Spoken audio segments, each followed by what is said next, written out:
Democratic Congressman Khanna. He sits on the House Oversight Committee, part of these hearings. Congressman, thanks so much for being with us. Mick Mulvaney, I don't anticipate that you actually believed he was going to show up, but what did you want to hear from him? We wanted to hear whether he made the decision to withhold the aid or did the president order him to withhold the aid.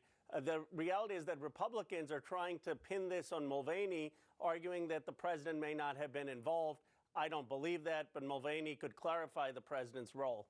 So that is a new Republican strategy as of this morning, according to the Washington Post. Yet a new one after Lindsey Graham suggested the president wasn't smart enough to do a quid pro quo. Others are saying maybe he did it, but it's not a bad thing. Now a new strategy might be that even if there was a shakedown of the Ukrainian government to investigate the Bidens, it wasn't the president, some Republicans might suggest. It was Mick Mulvaney, Rudy Giuliani, and Ambassador Sondland. Why is that, or is that not an effective argument? It just seems hard to believe. I mean, the person who was going to benefit was Donald Trump. He was concerned that Joe Biden was the leading candidate at the time against him, and it defies plausibility that all these people around him would try to sabotage Joe Biden when the person benefiting was Donald Trump.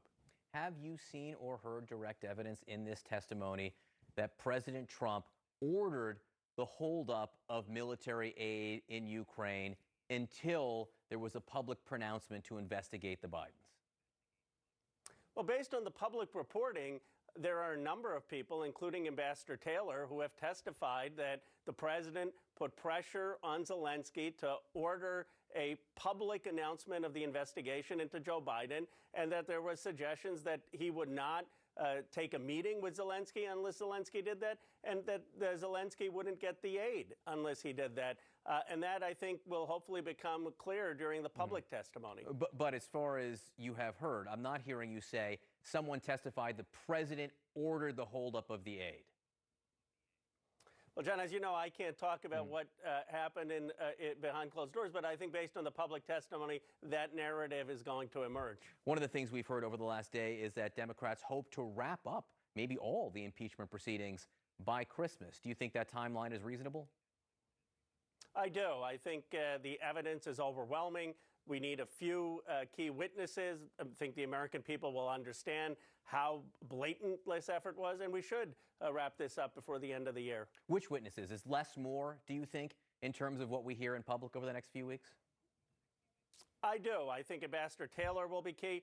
I mean, the facts here are very simple. We need someone to establish that the president pressured Zelensky to announce a public investigation into Biden. We need someone to establish that the president directed that he wouldn't take a meeting or wouldn't give aid. And I think those facts are really all that need to be established, and a few key witnesses can do that. And do you anticipate that obstruction will be among the articles of impeachment that you vote on? I do.